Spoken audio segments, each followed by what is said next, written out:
Good morning! Another day is another blessing. Naiinip ka na ba sa mga pangarap mo? Sabihin ko sa'yo, basta't maghintay ka lamang.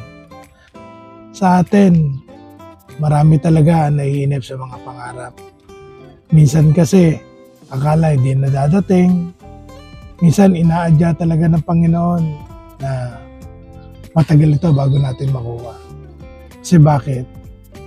Maraming trials at challenges ang dadaan bago mo makuha yung goals mo. Ang totoo lang nito, yung pag-achieve ng goals, hindi yun ang importante. Ang importante, yung anong maging ikaw habang ina-achieve mo yung goals.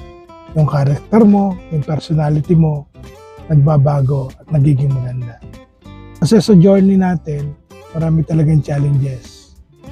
Hindi mo maiiwasan kahit kapamilya mo, kaibigan mo, kakilala mo, sila yung pipigil sa gusto mo. Kaya mas maganda sa mga pangarap na gusto mo, kung unti-unti mo nakukuha, manahimik na lamang tayo. Kaya pag yun ay tapos na, magtakuha mo na, saka mo na lang i-post, ibalita, o ipagsabi. Ika nga, hindi mo naman ibinabrag. Kailangan matuto tayo maghintay. Kasi sa lahat ng panahon, daraan yung mga pagsubok. Sa lahat ng panahon ng pag-achieve natin ng goals, kailangan natin maghintay. At habang naghihintay, kailangan natin ito pagtrabahuan. Kaya, tandaan natin, yung process kung paano tayo hinuhubog ng Panginoon, yun ang pagkatiwalaan natin. Kaya sa pagkabit ng goal natin at pangarap natin, matuto tayong maghintay. Matuto tayong suungin yung mga challenges. Inaalaw kasi ni God na maging mahaba yung pasensya natin, yung pagpupursige natin, at syempre yung pananampalataya sa Kanya.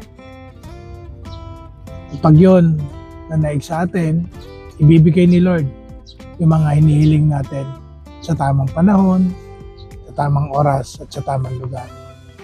Kaya, huwag kang maiinip, kaibigan. Darating yung time, makukuha mo yung goal mo, at sasabihin mo lang sa Kanya, Lord, tama ka. Thank you for this day, kasi ibinigay mo yung pangarap ko na hinihiling sa iyo.